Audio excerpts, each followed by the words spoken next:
Amén. Bendiciones para todos los hermanos que han logrado entrar a la plataforma esta noche.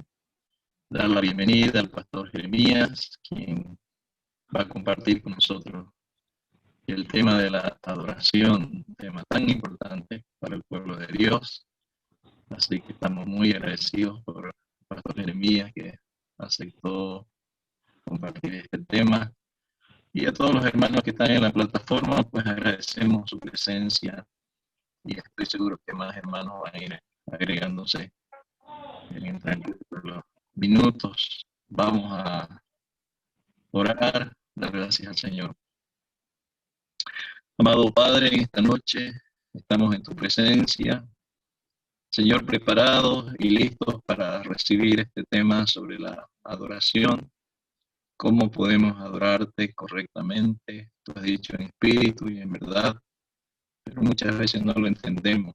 Pedimos, Señor, que esta noche utilices a tu siervo, el pastor Jeremías, quien, Señor, ha dispuesto su corazón a compartir con nosotros esta enseñanza. Te rogamos que lo guíes, Señor, que tu Espíritu Santo lo utilice como su instrumento. Gracias, Señor, en el nombre del Señor Jesucristo te lo pedimos. Amén y amén. Adelante, pastor Jeremías, con el tema de esta noche. Buenas noches, hermanos. Es un gusto estar de regreso con ustedes esta noche y comenzando con este tema de la adoración cristiana, porque somos cristianos, amén, por medio de la fe en nuestro Señor Jesucristo. Entonces, si Dios permite, vamos a estar tocando este tema en 5 noches. Entonces, me gustaría comenzar dando como un panorama de hacia dónde vamos, pues. Entonces, en el primer día, en el día de hoy, vamos a estar mirando la adoración bíblica. En el segundo día, la adoración cristocéntrica. El tercer día, la adoración en toda la vida, porque la adoración no es solo lo que hacemos los domingos en la iglesia, es toda la vida, toda la semana. El día 4, la adoración como iglesia, cuando nos reunimos para adoración cooperativa. Y el último día, sobre la música en la adoración. Entonces, queremos comenzar con una pequeña definición. ¿Qué es adorar o qué es la adoración? Adorar es atribuir gloria a Dios porque Él es digno de toda alabanza, de toda adoración. Entonces, nuestra adoración es una respuesta a la majestad, a la dignidad, a la grandeza, a la magnificencia de Dios. Y es una respuesta que constituye una vida de fe obediente a Jesucristo. No solamente con nuestros labios, sino con todo nuestro corazón. Entonces nosotros adoramos al Señor porque Él es digno, porque fuimos creados para adorar, porque fuimos redimidos para adorar. El Salmo 29, los primeros 2 versículos, dice tributar al Señor, alguna versión de tributar a Jehová, tributar al Señor, oh hijos de los poderosos, tributar al Señor gloria y poder, tributar al Señor la gloria debida a su nombre, adorar al Señor en la majestad de la santidad. Entonces, adorar no es mejorar la gloria de Dios, es magnificar la gloria de Dios. Es como cuando alguien mira las estrellas en los cielos a través de un telescopio. El telescopio no mejora el brillo, la gloria de las estrellas, pero el telescopio sí magnifica el resplandor de estas estrellas. De la misma manera, cuando nosotros adoramos a Dios, no estamos mejorando su gloria, sino que estamos magnificando su gloria, atribuyéndole a Dios la gloria, el poder, la bendición, la honra que Él merece. Por eso dice en el Salmo 29, la gloria debida a su nombre. Él es digno de toda la adoración en el universo. Por eso la palabra dice en el Salmo 67 que te alaban, oh Dios, los pueblos, que todos los pueblos te alaban. Y otro salmo al final del 150 dice, todo lo que respire alabe a Jehová, alabe al Señor. Él es digno de toda la alabanza, la bendición de toda su creación. Por eso en Romanos 11:36, después de 11 capítulos destacando la grandeza de la gracia de Dios en el Evangelio, Pablo prorrumpe en alabanza, en oración, diciendo, porque de Él, de Dios, por Él y para Él son todas las cosas, a Él sea la gloria para siempre. Él es el creador, el sustentador, el redentor de todas las cosas. Él es la fuente, Él es la media, Él es la meta de todas las cosas. Por eso Él merece toda la honra y toda la gloria. Entonces, esta noche vamos a estar pensando un poco sobre la adoración bíblica. Según la Biblia, según la palabra de Dios, ¿qué es la adoración? ¿Y por qué comenzamos con la adoración bíblica? Porque sabemos que la Biblia es la autorrevelación de Dios. La Biblia nos enseña lo que Dios se ha manifestado sobre su propia persona y obra. Entonces Dios mismo nos ha revelado cómo debemos de adorarle. Entonces, ¿cómo es la adoración bíblica? Vamos a pensar brevemente en 5 declaraciones sobre la adoración bíblica. En primer lugar, la adoración bíblica está centrada en Dios, no en el hombre, no en nosotros, en Dios. Segundo lugar, la adoración bíblica está enfocada en Jesucristo. Como Pablo dice, me propuse no saber cosa alguna entre vosotros, sino a Cristo y a este crucificado. Entonces, la adoración bíblica está enfocada en el Señor Jesucristo. En tercer lugar, la adoración bíblica es dirigida por la palabra de Dios, no por nuestras propias experiencias, sino por las Escrituras. No por nuestras propias opiniones o perspectivas, sino por la palabra escrita de Dios. En cuarto lugar, la adoración bíblica es reverente. No es un juego, no es un baile, no es una fiesta mundana. Debe de haber reverencia y asombro, respeto en nuestra adoración al Señor. No debe ser un caos y una locura cuando adoramos juntos al Señor. Pero al mismo tiempo, en último lugar, la adoración bíblica es ferviente, entusiasta de todo corazón, apasionada. No es un mero formalismo, no es solo recitar palabras que no afecten los sentimientos y los pensamientos del ser humano. Entonces vamos a ir pensando en estos 5 puntos. Realmente el segundo punto vamos a mirarlo más en el día jueves, si Dios permite, pero los otros 4 puntos vamos a mirar hoy. Entonces, en primer lugar, la adoración bíblica está centrada en Dios. Tristemente, mucha adoración de hoy se centra en el hombre y no en Dios. Cuando uno visita muchas iglesias cristianas o evangélicas, tristemente, el ser que muchas veces es exaltado no es el Señor Dios Todopoderoso, sino que es el ser humano.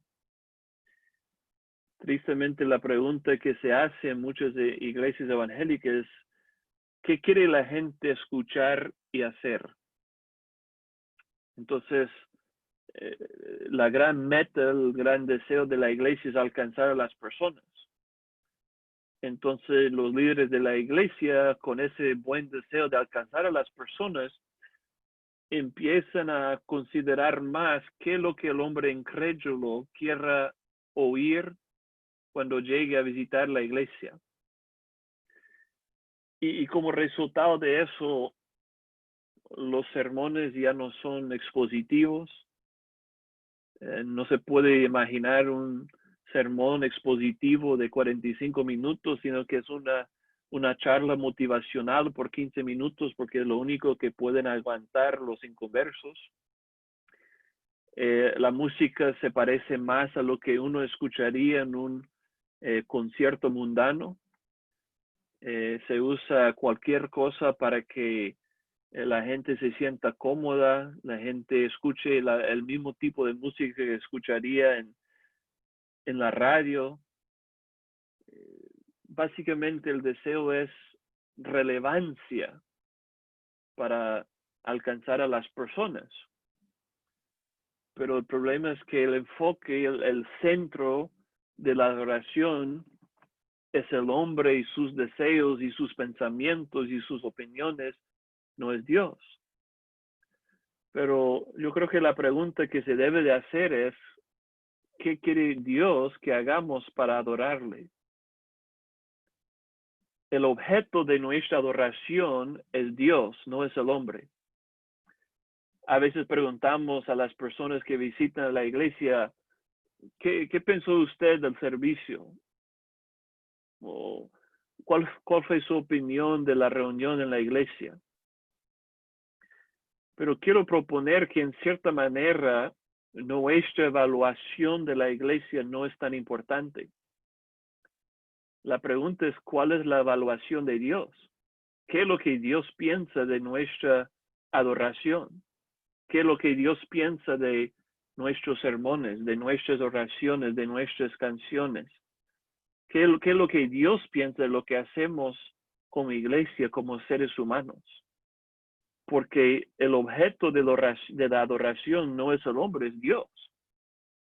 Y toda adoración bíblica debe de exaltar el nombre de Dios, no nuestro propio nombre.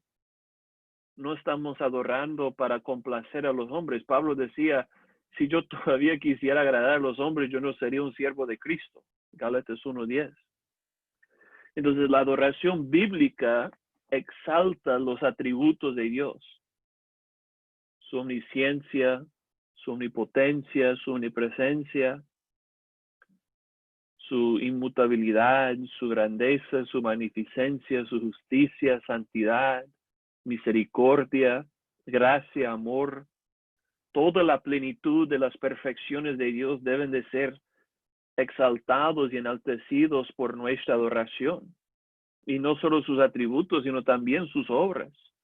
Su obra de creación, su obra en el Éxodo, su obra a través de Abraham, Isaac y Jacob, su obra a través del reino de Israel, su obra sumamente a través de la persona y obra de Jesucristo, culminando en su cruz. Entonces, la adoración bíblica no se trata de nosotros, se trata de Dios, se trata de quién es Él, de qué ha hecho Él. Cuando nos reunimos como iglesia, no es para complacernos a nosotros mismos, es para agradar, es para alabar, es para adorar a nuestro gran Dios y Salvador Jesucristo. Entonces, todos tenemos que preguntarnos como cristianos, como participantes en cultos en la iglesia, si la adoración está centrada en Dios o en el hombre. La adoración bíblica está centrada en Dios porque ese es el rumbo de la historia de redención. Cuando pensamos en la historia de redención, sabemos que hay como 4 aspectos de esa historia: creación, caída, redención y consumación. Entonces la Biblia es una gran historia. Tiene muchas reglas, tiene muchos principios morales, tiene muchos preceptos. Hay muchas cosas en la Biblia, obviamente, pero más que todo la Biblia es una historia que consiste de esos 4 elementos: la creación, la caída, la redención en Cristo y la consumación que todavía está por venir. Y cada aspecto de la historia de redención se relaciona con la adoración centrada en Dios. Entonces sabemos que nosotros fuimos creados en el principio para adorar a Dios. Isaías capítulo 43, versículo 7, Dios dice: trae de lejos mis hijos y mis hijas de los confines de la tierra, todos los llamados de mi nombre. Dice Dios, para gloria mía los he creado, los formé y los hice. Entonces fuimos creados para adorar a Dios, para glorificar su nombre, para alabar su grandeza. Pero después de la creación tenemos la caída. Y por la caída, el pecado nos ha convertido a todos en idólatras. En otras palabras, en vez de adorar a nuestro Creador, todos los seres humanos por el pecado adoran a cosas creadas. Eso es precisamente lo que Pablo dice en Romanos capítulo 1, versículos del 21 al 25. Dice, pues habiendo conocido a Dios a través de la creación, todos saben quién es Dios. Pues habiendo conocido a Dios, dice, no le glorificaron como a Dios, ni le dieron gracia, sino que se envanecieron en sus razonamientos y su necio corazón fue entenebrecido. Profesando ser sabios, se hicieron necios y cambiaron la gloria del Dios incorruptible en semejanza de imagen de hombre corruptible, de aves, de cuadrúpedos y de reptiles. Por lo cual Dios los entregó a la inmundicia en las concupiscencias de sus corazones, de modo que deshonraron entre sí sus cuerpos, ya que cambiaron la verdad de Dios por la mentira, honrando y dando culto a las criaturas antes que al Creador, el cual es bendito por los siglos. Amén. Entonces nosotros fuimos creados para adorar.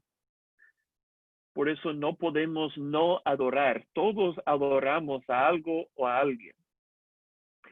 Y el problema es, como alguien ha dicho, que nuestro corazón por el pecado es una fábrica de ídolos. Nosotros somos capaces de convertir cualquier cosa buena en una cosa suprema. Para mí, en mi juventud, mi ídolo era el deporte, el baloncesto. Yo soñaba con jugar baloncesto de la noche a la mañana. Yo jugaba 6, 8 horas diarias.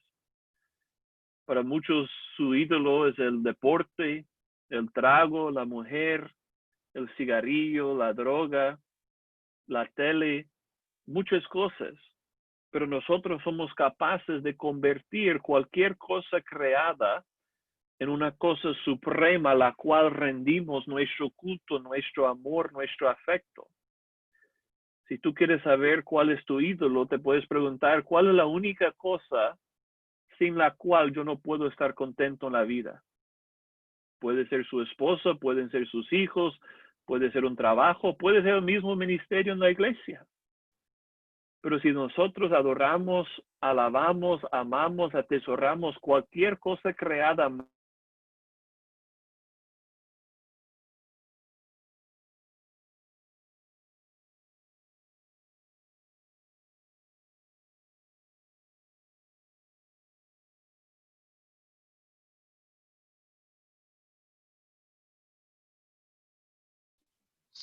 Se perdió el audio, Pastor Jeremías. Se perdió el audio.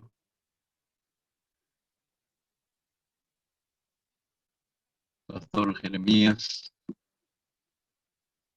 El audio se perdió.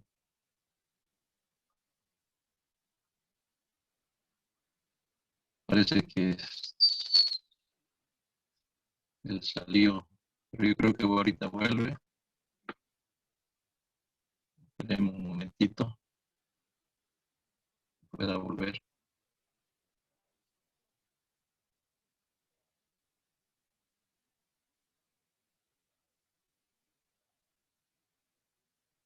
Todavía se juega en el arrebatamiento.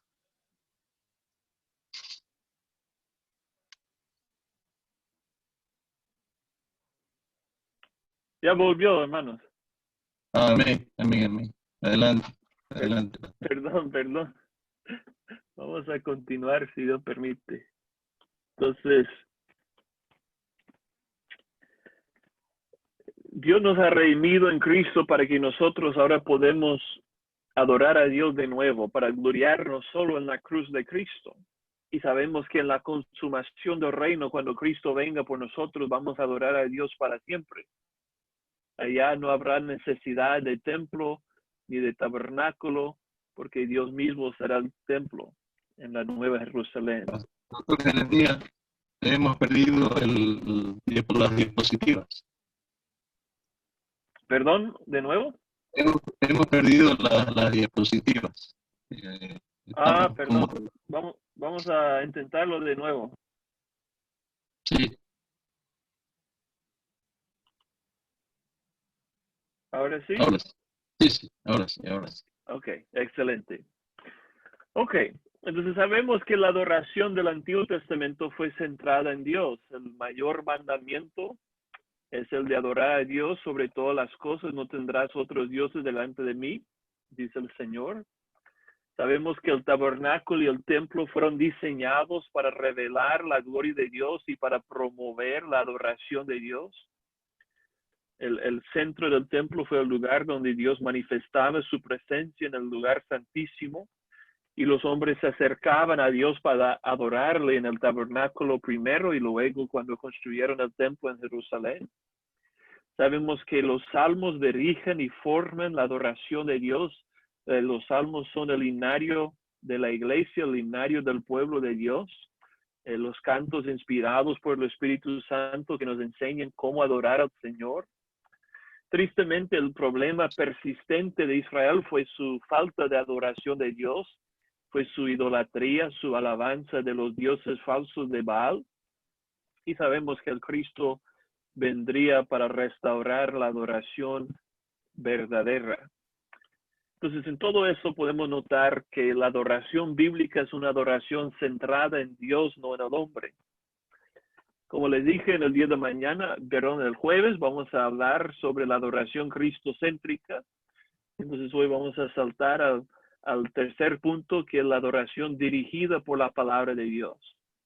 Entonces, la gran pregunta cuando pensamos en adoración no es qué queremos hacer o qué nos parece que debemos hacer o qué pensamos nosotros que debemos hacer para adorar a Dios. No, no, no. La gran pregunta es ¿qué ha dicho Dios? Las escrituras siempre son más importantes que las experiencias. Porque en la palabra de Dios, Dios mismo ha revelado cómo debemos de adorarle en espíritu y en verdad. No tenemos un Dios imaginado. No tenemos un Dios que nosotros hayamos inventado. Tenemos un Dios preexistente que siempre ha existido y siempre existirá. Y Dios mismo se ha revelado en nuestro idioma cómo debemos de adorarle.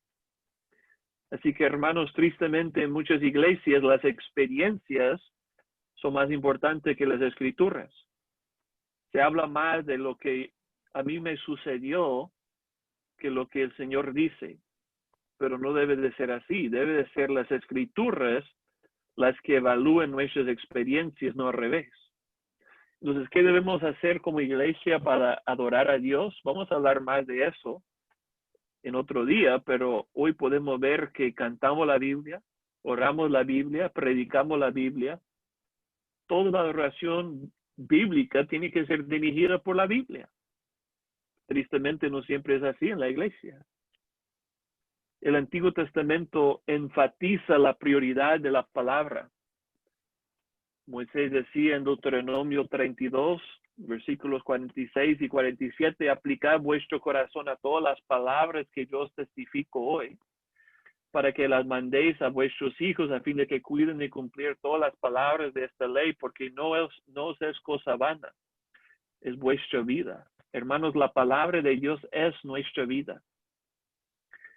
Por eso tenemos el Salmo 1, donde dice que el hombre bienaventurado es el hombre que se deleita en la ley del Señor y medita de día y de noche en ella. Por eso el salmista en el Salmo 19 habla de las perfecciones de las escrituras de la palabra de Dios. Por eso tenemos el capítulo más largo en toda la Biblia, el Salmo 119, que versículo tras versículo habla de las perfecciones de la palabra de Dios. Por eso en Isaías se nos dice que la palabra no vuelve vacía, sino que siempre cumple el propósito por el cual fue enviada. Entonces, desde el Antiguo Testamento, Dios siempre ha enfatizado la prioridad de su palabra en la adoración. Una pregunta, ¿cómo sabían los israelitas cómo adorar a Dios? ¿Tuvieron que adivinar? ¿Tuvieron que especular? Claro que no. Dios se tomó muchos capítulos. En Éxodo hay como 20 capítulos que dan especificaciones de cómo adorar a Dios. Todo el libro de Levítico habla del sistema sacrificial en la alabanza. Deuteronomio habla de muchas maneras que los israelitas tenían que adorar a Dios. La palabra de Dios es lo que nos enseña la adoración verdadera de Dios. Y es igual en el Nuevo Testamento. Cristo decía cuando fue tentado, no solo de pan vivirá el hombre, sino de cada palabra que sale de la boca de Dios, citando en Deuteronomio 8:3. Pablo dice que no debemos conformarnos a este siglo, sino ser transformados por medio de la renovación de nuestro entendimiento. ¿Y cómo será renovado nuestro entendimiento? Por la palabra de Dios. También dice en Colosenses 3:16, la palabra de Cristo mora en abundancia en vosotros. Si queremos adorar en espíritu en verdad, la palabra de Dios tiene que morar en abundancia en nuestras mentes y corazones. Es por eso que Pablo dice en 1 de Timoteo 4:13 que Timoteo tenía que dedicarse a la lectura pública de la palabra de Dios, a la enseñanza y a la predicación. En 2 de Timoteo capítulo 3, Pablo habla de la suficiencia de las escrituras, que las escrituras te pueden hacer sabio para la salvación por medio de la fe en el Señor Jesucristo. Y luego él dice que toda la escritura es inspirada por Dios, literalmente exhalada de la boca de Dios, y es útil para enseñar, para redarguir, para corregir, para instruir en justicia, a fin de que el hombre de Dios sea perfecto, enteramente preparado para toda buena obra. Y luego en el capítulo 4, a la luz de la suficiencia de las escrituras, Pablo le exhorta a Timoteo a predicar la palabra de Dios, no sus propias ideas, no dar una charla motivacional, sino predicar la palabra, exhortando, redarguyendo, enseñando con toda paciencia y sana doctrina, porque Pablo sabía que iban a llegar los días cuando los hombres no soportarían la sana doctrina, y tristemente estos días ya han llegado.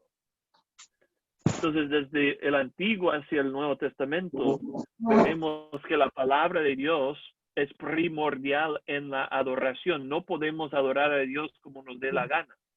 Tenemos que adorarle según se nos ha enseñado en las Escrituras. Y de nuevo, vamos a hablar más específicamente de eso en los próximos días. Entonces, en tercer lugar, además de ser centrada en Dios y dirigida por la palabra, la adoración debe de ser reverente. Tristemente, yo he entrado en muchas iglesias donde parece una locura. Parece que yo estuviera entrando en una discoteca, en una fiesta mundana.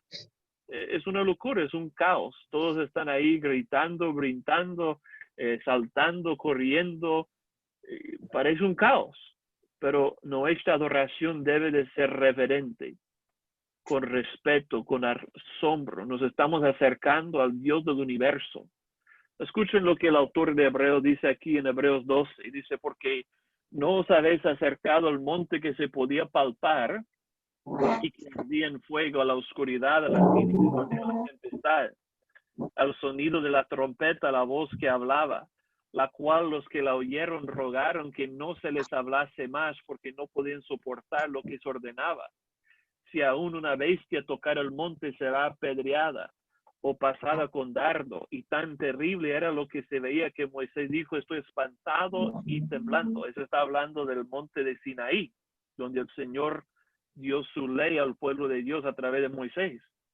Pero mira al cual monte nos hemos acercado, hermanos. Versículo 22, sino que os habéis acercado al monte de Sión, a la ciudad del Dios vivo, Jerusalén la celestial, a la compañía de muchos millares de ángeles, a la congregación de los primogénitos que están inscritos en los cielos, a Dios el juez de todos, a los espíritus de los justos hechos perfectos, a Jesús el mediador del nuevo pacto, y a la sangre rociada que habla mejor que la de Abel. Entonces, estos dos montes representan dos cosas. Por un lado, el monte de Sinaí representa la ley, y por el otro lado, el monte de Sión representa el evangelio. Sabemos que la ley solamente condena y aleja a la gente de Dios. No es por ningún defecto en la ley. La Biblia dice que la ley es buena, santa y justa. Los mandamientos son buenos. Todos los mandamientos de Dios son perfectos. El problema no es con la ley. El problema es con nosotros, que somos transgresores de la ley, que somos pecadores Y por no poder cumplir la ley, lo único que la ley puede hacer es condenarnos y hacernos conscientes de nuestro pecado. Pero ¿qué hace Cristo en el Evangelio? Él nos salva, Él nos perdona, Él nos acerca a Dios. Entonces, ahí vimos en Hebreos 12 que cuando nosotros adoramos a Dios con la iglesia, nos estamos acercando a 7 realidades. Eso es asombroso, hermanos. Nos acercamos a la ciudad de Dios, la Jerusalén celestial. Nos acercamos a millares y millares de ángeles que también están alabando a Dios junto con nosotros. Nos acercamos a los coherederos, a Dios mismo, el juez de todos. Nos acercamos a la iglesia triunfante, a las almas que ya han sido hechos perfectos porque están en la presencia de Dios. Nos acercamos a Cristo Jesús y nos acercamos a su sangre, una sangre que habla mejor que la de Abel, porque su sangre nos trae salvación y perdón de pecados. Entonces, cuando pensamos, hermanos, que nos acercamos al monte de Sión en alabanza, en adoración y no al monte de Sinaí, ¿cuál debe ser nuestra respuesta? La Biblia dice, así que recibiendo nosotros un reino inconmovible, tengamos gratitud. ¿No tenemos por qué tener gratitud? Claro que sí, por todo lo que Dios ha hecho por nosotros en Cristo. Tenemos miles y miles de razones para tener gratitud a Dios. Y mediante ella sirvamos a Dios o adoremos a Dios, agradándole con temor y reverencia. Con temor y reverencia. Una pregunta, cuando alguien viene a visitar su iglesia, ¿saldría diciendo que ustedes adoren a Dios con temor y reverencia? ¿Puede esa persona sentir un respeto, un peso, un asombro por Dios, por su palabra, por su evangelio, por sus obras? O cuando esa persona viene a la iglesia, sale diciendo que parece que estuviera en una fiesta mundana, en una discoteca, en un partido de fútbol, donde es una locura. Hermanos, nuestra adoración debe ser reverente. Entonces ya hemos visto 3 cosas. Una adoración centrada en Dios, dirigida por su palabra, reverente. Y ahora en último lugar, una adoración ferviente. Cuando digo ferviente, quiero decir de todo corazón, apasionada, entusiasta. Sí debe ser reverente, sí debe ser respetuosa, pero eso no significa que nuestra adoración debe ser seca y fría. No significa que todos deben estar sentaditos y nadie alza la voz y nadie alza la mano y todos estamos medio muertos. No, la adoración bíblica debe ser ferviente, alegre de todo corazón. Los salmos nos animan repetidamente a alabar a Dios con alegría, con gozo, con júbilo. Salmos 100, aclamar con júbilo al Señor toda la tierra. Servir al Señor con alegría, venir ante Él con cánticos de júbilo. Una de las cosas que me encanta de la iglesia en Latinoamérica es que hay fervor, hay pasión, hay gozo, hay alegría. No es una reunión seca. El salmista dice en el Salmo 43, entonces llegaré al altar de Dios, a Dios mi supremo gozo, y al son de la lira te alabaré, oh Dios, Dios mío. Pablo dice en 1 Corintios capítulo 10, versículo 31, si pues coméis o bebéis o hacéis otra cosa, hacedlo todo para la gloria de Dios. Nuestra adoración es una expresión de todo nuestro corazón, mente, emociones, voluntad, todo lo que somos, lo entregamos en adoración al Señor. Así que, hermanos, una adoración bíblica es una adoración centrada en Dios, no en el hombre, dirigida por la palabra de Dios, no por nuestras propias opiniones o especulaciones. Es una adoración reverente, no es un juego, y es una adoración ferviente, no es fría ni seca. Mi oración es que todos nosotros podemos ofrecer nuestros labios y nuestras vidas en una adoración verdadera al Señor. Si tienen preguntas, podemos ir preguntando y aclarando cualquier duda que tengan.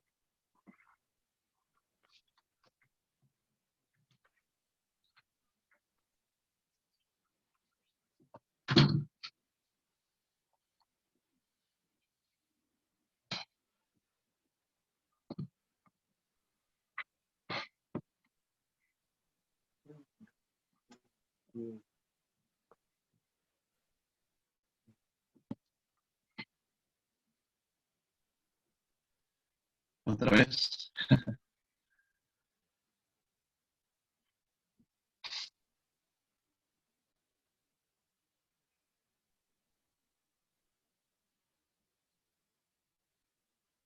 Se volvió a cortar, pastor.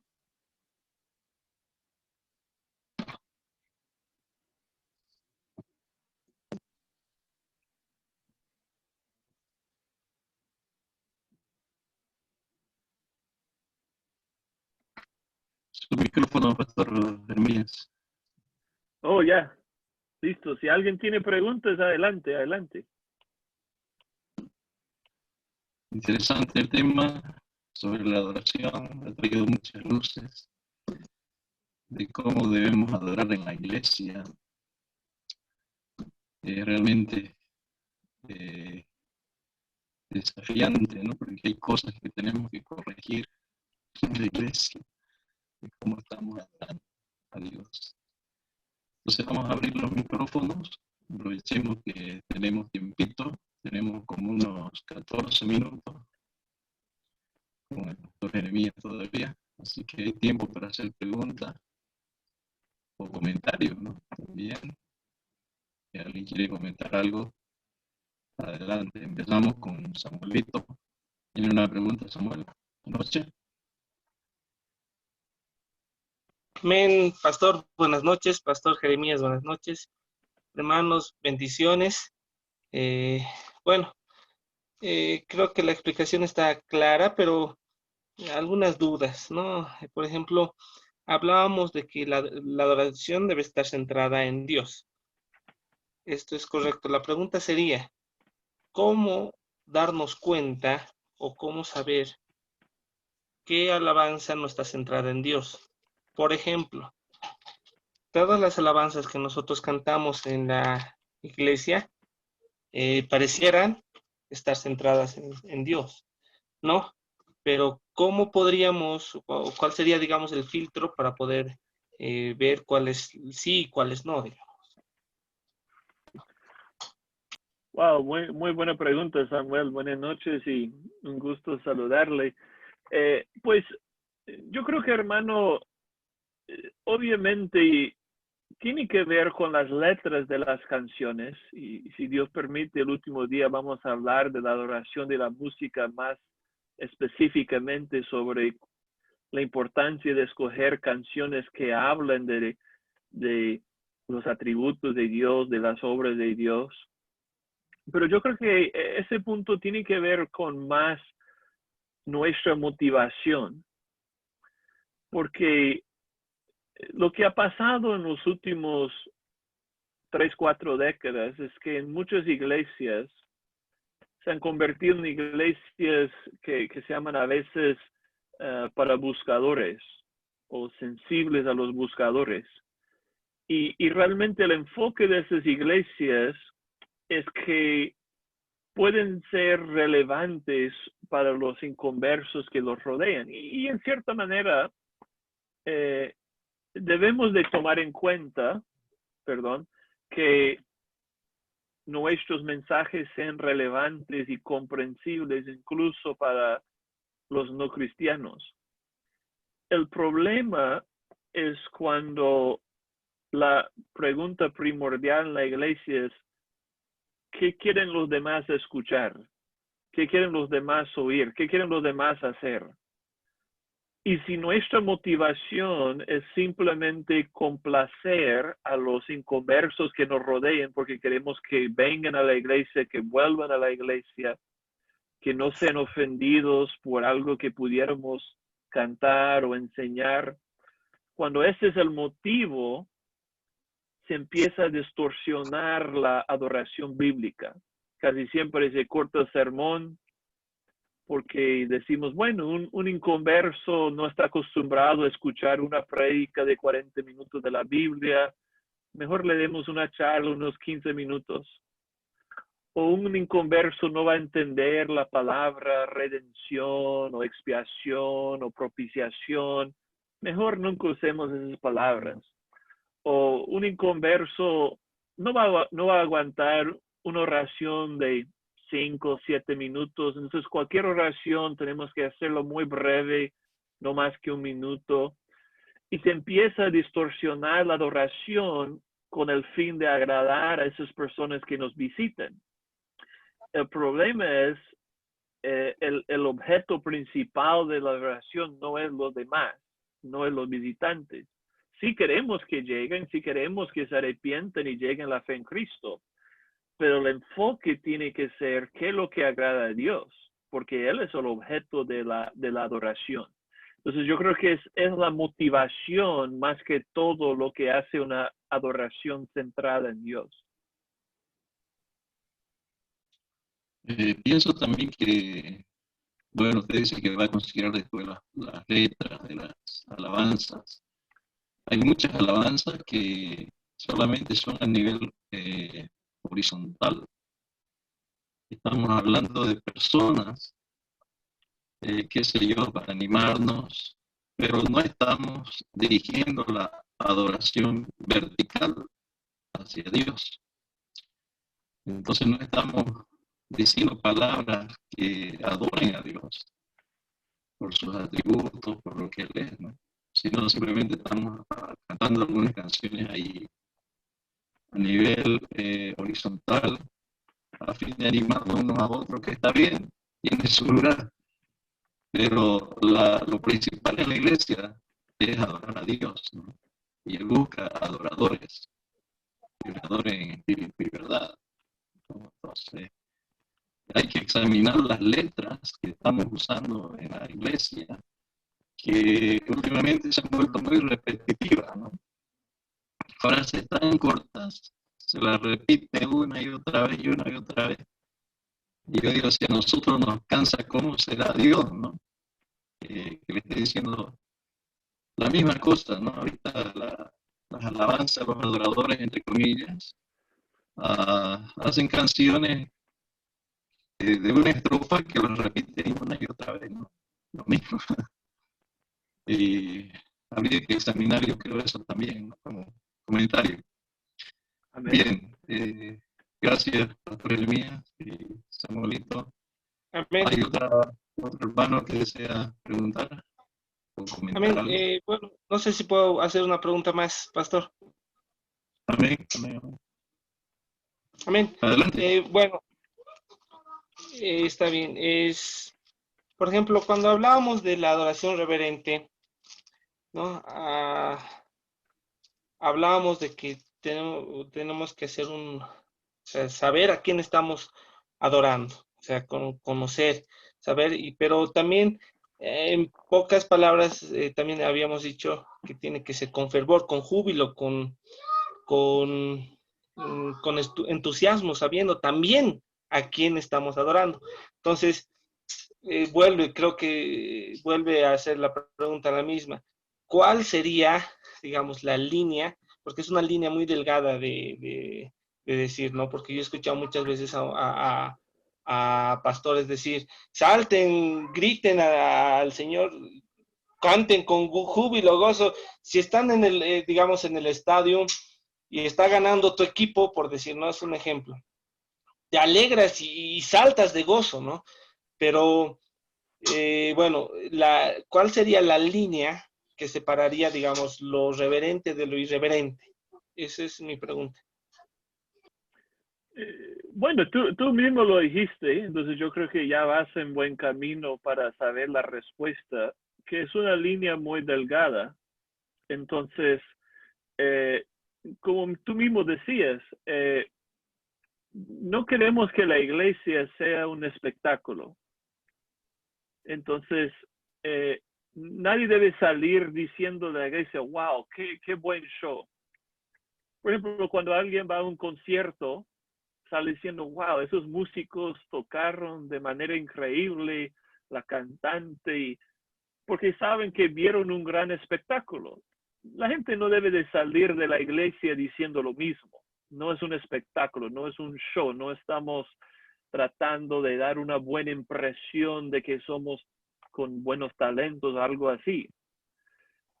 Al mismo tiempo, la alegría y el júbilo se pueden expresar en maneras diferentes para personas distintas.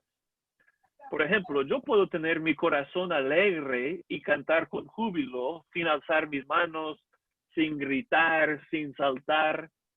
Entonces yo creo que a veces es mejor para el que esté dirigiendo las canciones permitir que el Espíritu Santo dirija a cada persona de cómo expresar ese júbilo, ese gozo, esa alegría. En vez de decir, ok, todos vamos a saltar, o todos vamos a levantar las manos, o todos vamos a hacer lo que sea, simplemente decir, vamos a cantar con gozo y con júbilo al Señor.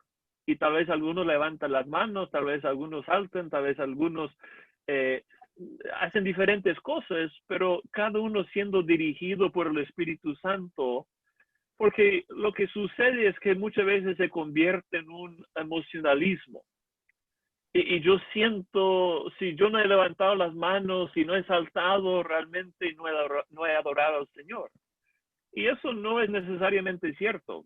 Mi papá, por ejemplo, pastorea una iglesia y la edad promedio en la iglesia es como de 85 años. Y honestamente, las personas en su iglesia no tienen fuerza ni para levantarse, mucho menos para saltar. Y alguien pudiera concluir, bueno, es una iglesia seca y fría porque no están danzando, no están gritando, simplemente están ahí sentados cantando. Pero si lo están haciendo de todo corazón, con gozo, es una alabanza que agrada a Dios. Entonces no debemos pensar una persona que no salta, que no levanta las manos, que es una persona seca o fría. Simplemente diferentes personas expresen su gozo y su alegría en diferentes maneras. Entonces, yo creo que debemos dejar las expresiones al Espíritu Santo, que es lo que Él guía a la persona a hacer. Simplemente animar a las personas a hacer lo que la palabra de Dios dice, ¿no? Cantar con júbilo, con gozo al Señor. Y también saber que cada uno se va a expresar de manera distinta, pero también lo que pasa es que yo creo que en muchas iglesias no hace falta de entusiasmo. En muchas iglesias lo que hace falta es la reverencia. Y en otras iglesias es al revés. No hace falta la reverencia, pero sí hace falta el fervor. La idea es que tengamos ambas cosas, ¿no? Un equilibrio. Es una línea muy delgada, pero el Espíritu Santo nos puede ayudar a mantenernos en esa línea fina.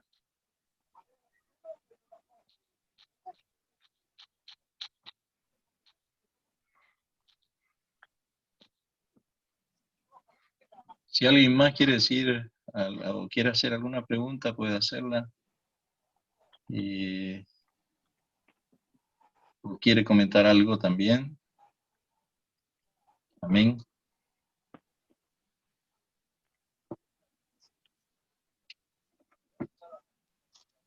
También, no sé si hay otro hermano, pero yo tal vez pueda hacer una pregunta más. La última. La última, y ya. Perdón, bueno,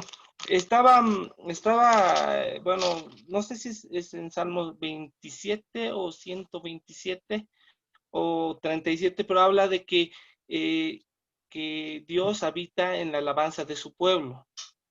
No recuerdo exactamente en qué parte lo dice, ¿no? Pero, digamos, a raíz de esto, ¿cómo podríamos interpretar este pasaje sin sacarlo de contexto?